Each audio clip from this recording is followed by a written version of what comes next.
Today we're talking about Jesus' first miracle, turning water into wine at the wedding. And it's a really interesting background. Weddings are always very particular to specific cultures.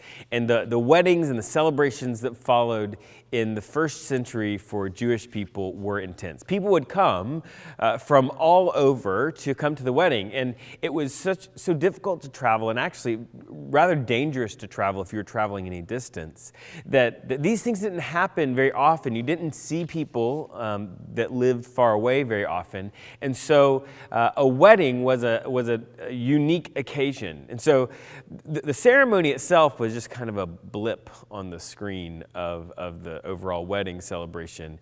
The ceremony would last about as long as ceremonies do today.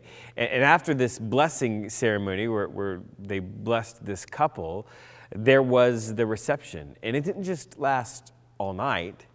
At a minimum, it would last 3 days. And really, for your average wedding, it would last at least 1 week. So you were feeding and giving wine to people, the guests of the wedding, for an entire week.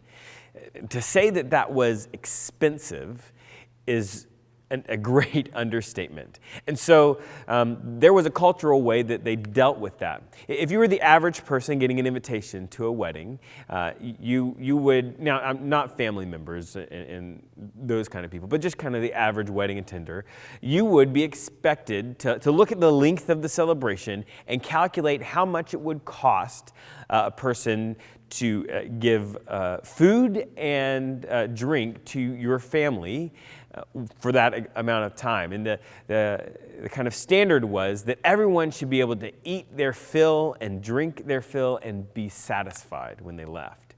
So you would calculate that amount of money, and then you'd send that, and probably a little bit extra, to the host. They would use half of the money that you sent to help buy food and do all of the things that they need. The other half they would generally give in forms of gifts to the bride and the groom.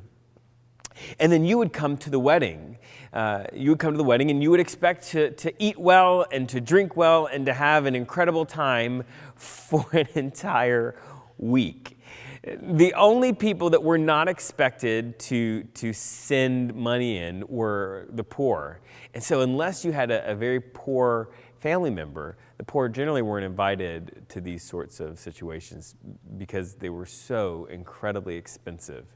So really, there was this cultural value of reciprocity that was happening there, where you were expected to give, but you would actually expect to receive the same. So if you went to someone's wedding and then you got married later, you would expect the exact same kind of treatment from them. But this was very deeply ingrained in their culture, to the point that if you invited somebody and they came and they didn't pay, you could sue them.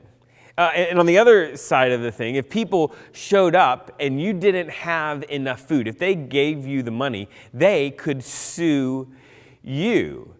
And so this is a kind of intense undertaking financially, culturally, and all around this wedding. And that's the background for what's happening in Cana when Jesus and his disciples walk in.